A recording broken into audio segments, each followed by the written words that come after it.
estamos de volta aqui com o segundo episódio da segunda temporada especial sobre estádios. Se você ainda não se inscreveu no canal, se inscreva agora, deixe o seu like, marque o sininho de notificação. No final de maio estaremos de volta com lives e com um monte de novidade aqui no canal, então fique ligado. Antes da gente começar essa resenha sobre estádios, eu queria me desculpar com você. A gente demorou um pouco demais para produzir esse segundo episódio porque houve uma mudança importante no cenário referente a estádio nos últimos meses. O Flamengo assinou um contrato de administração do Maracanã por 6 meses, renováveis por mais 6 meses, com o Fluminense, Flamengo e o governo do Estado. Esse contrato é um contrato tapa-buraco, enquanto o governo do Estado prepara a licitação final para a administração do estádio do Maracanã. Então, isso mudou um pouco o nosso cenário. A gente vinha insistindo aqui num estádio para o Flamengo, que a gente ainda acredita, na verdade, um estádio próprio para o Flamengo, mas a gente teve que fazer uma análise um pouco mais profunda do Maracanã, porque nos próximos 12 meses, 11 meses agora, o Flamengo vai ficar responsável pelo Maracanã e vai virar um candidato de respeito na futura licitação que o governo do estado vai colocar aí no mercado daqui a mais ou menos um ano. Então o Flamengo agora é um player importante, vai disputar sim o Maracanã com empresas internacionais. Então a gente tem que fazer um raio-x do Maracanã, da situação do estádio, para falar com você. Então vamos lá. Primeiro vamos falar das coisas boas, né? Assinar o contrato com o Maracanã é uma notícia ótima, é uma notícia muito boa. Primeiro, faz com que a gente entenda o negócio de estádio. Os estádios que são financeiramente viáveis são exceções, tá? É preciso fazer uma matemática financeira muito complicada para o estádio ser viável. Entender o tamanho do negócio, a complicação do negócio, a administração de um estádio que não é como, por exemplo, a Ilha do Urubu era, um estádio pequenininho, um estádio maior, é muito complicado. Então a notícia é boa, a gente vai aprender o negócio, a gente vai melhorar a nossa capacidade, se de fato quisermos competir para a administração final do Maracanã na licitação do ano que vem, a gente vai saber mais do negócio. Então a notícia é boa. Na real, a gente vai saber o tamanho do problema, o tamanho do pepino que é administrar um estádio. E é claro, né, assinar o contrato por 12 meses, 6 meses mais 6 meses, é excelente, porque nos garante um lugar para jogar. Então, esportivamente é bom. O Maracanã é bem localizado, então é bacana termos lá um estádio à disposição. A gente sabe, campeonatos passados a gente ficou aí que nem cigano, né, jogando em diferentes cidades, diferentes estádios. Então, por esse lado é bom. Mas agora a gente vai falar dos problemas. Nós vamos falar dos problemas que o Maracanã tem. E por que administrar o Maracanã por um período de tempo maior pode ser muito complicado. Primeiro a gente vai falar sobre uma coisa importante. O Maracanã é um estádio FIFA. É um estádio que foi baseado nos princípios da FIFA, nos princípios que guiam a confecção de novos estádios para um evento FIFA, que foi a Copa do Mundo de 2014, né? Não só o Maracanã, mas a maioria dos estádios no Brasil que foram construídos ou reformados nesse período seguem esse padrão. O estádio do Maracanã é como se fosse uma Ferrari em cima de um chassi de um Fusca. A gente tinha um estádio antigo, um estádio com uma construção complicada, cheia de detalhes, tentou fazer uma série de arranjos para que o Maracanã pudesse virar um estádio FIFA. Então a gente acabou não aproveitando as coisas boas do guia da FIFA, e a gente acabou ficando só com as coisas ruins. Por exemplo, o guia da FIFA fala em distância mínima entre a arquibancada e o campo, que é uma das coisas principais que o Maracanã não conseguiu adaptar. Em alguns lugares a distância é muito grande. Mas o primeiro problema que eu quero falar, a gente vai falar sobre essa distância já aqui ainda nesse programa. Mas eu quero falar uma coisa importante. É a falta de simplicidade. Não é um estádio simples. Os acabamentos são sofisticados demais. Falta a simplicidade que um estádio de futebol no Brasil tem que ter. E não é por conta da simplicidade em si, é por causa do custo de manutenção. Né? Quanto mais complexo, mais rebuscados são os materiais, mais sofisticados são os materiais, maior é o custo. E é um exemplo que eu quero mostrar para vocês. Novamente, provavelmente o meu estádio favorito no mundo, que é o Signal Iduna Park do Borussia Dortmund. Dá uma olhada nas imagens aí que você vai ver o que eu estou falando. A primeira coisa que vocês estão vendo é a parte aí da circulação. A parte da circulação é simples, não tem nada. Não tem acabamento, é concreto, é muito simples, é o mais simples, é o mais espartano possível. E não é porque o alemão, o Borussia, não tem dinheiro para fazer um estádio mais sofisticado. Claro que tem, há inclusive exemplos na Alemanha de estádios mais sofisticados. É porque é mais eficiente, gera mais lucro, é mais simples de manter, simplesmente por causa disso. Agora, tem uma outra questão, um outro aspecto que eu quero comentar sobre simplicidade, que esse vocês vão se surpreender. Vocês estão vendo aí imagens de dentro do vestiário principal do time do Borussia, dentro do Signal Iduna Park. E é muito simples, é muito mais simples do que o CT do Flamengo, do que o estádio do Palmeiras, do que o estádio do Corinthians. É simplíssimo. E você sabe por quê? Porque essa é a filosofia do clube. O espetáculo não é para ser feito, a sofisticação não é para estar em lugar escondido do torcedor, é para estar no campo. Todo o resto tem que ser simples. É um princípio do Borussia que tem que ser aplicado no futuro estádio do Flamengo. Tem que ser simples, não tem que ter essa sofisticação.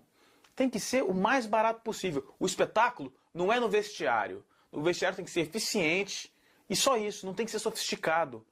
É assim o estádio do Borussia. E é esse o princípio que tem que ser aplicado no futuro estádio do Flamengo. E no Maracanã, não dá para fazer. O Maracanã está lá, está pronto. Você não vai retirar um material sofisticado para colocar um material mais simples. Não faz sentido. Outra questão é a questão da circulação. Se você olha aí para o que a gente chama, os arquitetos chamam de corte, você vê a quantidade de área extra, que é a área que a gente não vê ou que é a área que a gente não percebe. Mais área significa mais imposto, mais manutenção e mais gente para fazer funcionar durante os jogos. O pessoal de dia de jogo. Parece que não é nada, parece que não é muito, porque estamos falando de 60, 70, 80 mil pessoas, mas esse é um custo importantíssimo, importantíssimo. E aí tem um outro problema. Voltando a falar especificamente do Maracanã. O Flamengo vai ter dificuldade de identificar esses custos nesses primeiros meses. Por quê? Porque o Maracanã ainda carrega alguns contratos dos prestadores de serviço da empresa que administrava o Maracanã antes do Flamengo. Então é muito complicado, não dá para trocar todos os fornecedores, vamos trocar aos poucos. É complicado de fazer essa análise. E é complicado para a gente analisar isso também, porque quando a gente olha para os borderôs dos diferentes jogos, as despesas são contabilizadas de maneira diferente. Então, por exemplo, em alguns borderôs a gente vê custo operacional, em alguns outros borderôs a gente vê custo de operação, custo de funcionamento, custo de despesas.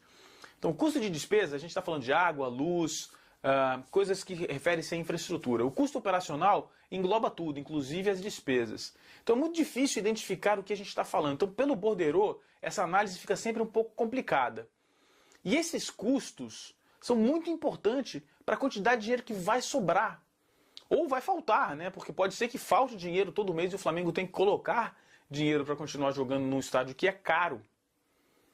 E é por isso que é muito importante que esses custos sejam bem definidos, bem analisados, bem avaliados. É muito complicado. A gente tem os contratos antigos de prestadores de serviço num estádio antigo, com materiais sofisticados e com uma área em excesso.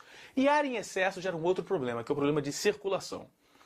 Se você olhar, por exemplo, para o estádio Santiago Bernabéu, que é um estádio que foi estádio de final de Copa do Mundo, a Copa do Mundo de 82, a final foi lá, hoje o estádio do Real Madrid, que é provavelmente o maior clube do mundo.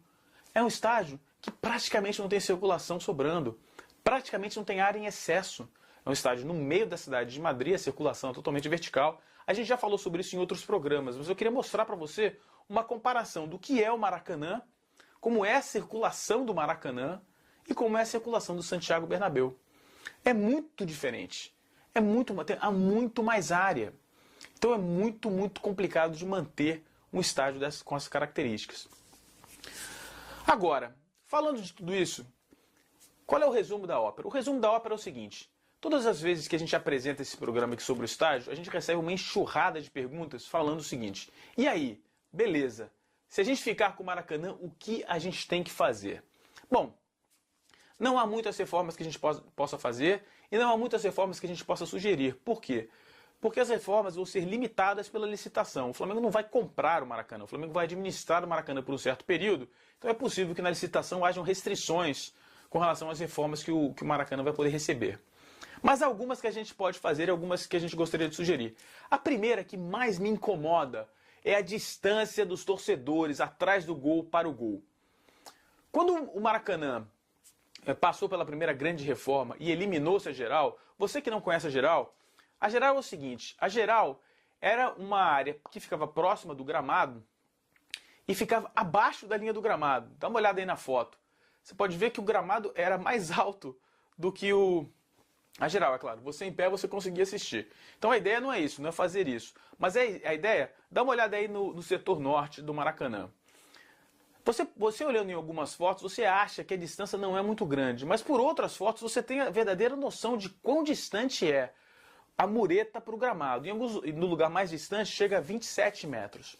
Então a primeira ideia, para mim, seria ocupar aquela área, derrubar a mureta, estender, ali fazer uma rampa até a medida mínima, que é de 6 metros, e ali ser uma área, junto com o resto do setor norte e do setor sul, uma área para torcedores em pé. Totalmente. Você vai chegando, se você quiser ficar mais acima, você vai ficando mais acima, mas a gente ocupa aquela área como era ocupada a geral e que a gente se aproxime o mais possível do gol. A distância mínima é de 6 metros, que sejam então 6 metros. Da linha de fundo até a torcida, distância mínima 6 metros, em pé. Não vai ser padrão FIFA? Não vai ser padrão FIFA. Vai ser torcedor em pé? Vai ser torcedor em pé. Vai ter alguma dificuldade para assistir? Talvez haja, talvez não seja o melhor lugar do estádio. Essa é a razão pela qual os ingressos devem ser mais baratos e os torcedores vão ficar de pé próximo ao campo fazendo aquela pressão necessária. A pressão não vai ser tanto quanto a gente imagina porque o estádio tem que ser vertical, como é, por exemplo, a Yellow Wall, né? Não vai ser isso. O estádio, a inclinação da área de arquibancada do Maracanã atual é muito baixa, então não dá aquela pressão, mas já melhora. E finalmente, apesar da cobertura do estádio ser uma cobertura muito leve, será a instalação de painéis refletores acústicos, tá? que façam com que o som que a torcida produza bata nesses painéis e volte para o gramado. Os recordes de som produzido por arquibancadas é nos Estados Unidos, nos estádios de futebol americano, que chegam até 140 decibéis, o que é não recomendado pela Organização Mundial de Saúde, é muito alto. No Maracanã, a gente tem uma medida entre 70 e 80, que é abaixo da média europeia, que é entre 85 e 100. A gente tem que colocar os decibéis que chegam ao gramado nessas medidas, e hoje não atinge, por causa da cobertura. A cobertura abafa o som, a cobertura absorve o som, dispersa o som, e o som não chega no gramado com a mesma força que chegaria nos estádios europeus. Essa é a razão pela qual a gente tem essa sensação de que o estádio do Maracanã é um estádio neutro. A torcida fica longe do gramado, o ângulo é baixo e o som não chega no gramado, como a gente falou no episódio número 1. Então é isso, moçada. Hoje a gente falou rapidamente dos problemas do Maracanã, das coisas boas, das pequenas reformas que a gente pode fazer para colocar o torcedor mais perto do Maracanã e como fazer o Maracanã um pouco mais rubro-negro. Então fique ligado, não se esqueça, antes de você sair, deixa o seu like, se inscreva no canal, se você já é inscrito, compartilhe o link com seus amigos e faça parte dessa grande família que é o Coluna do Fla.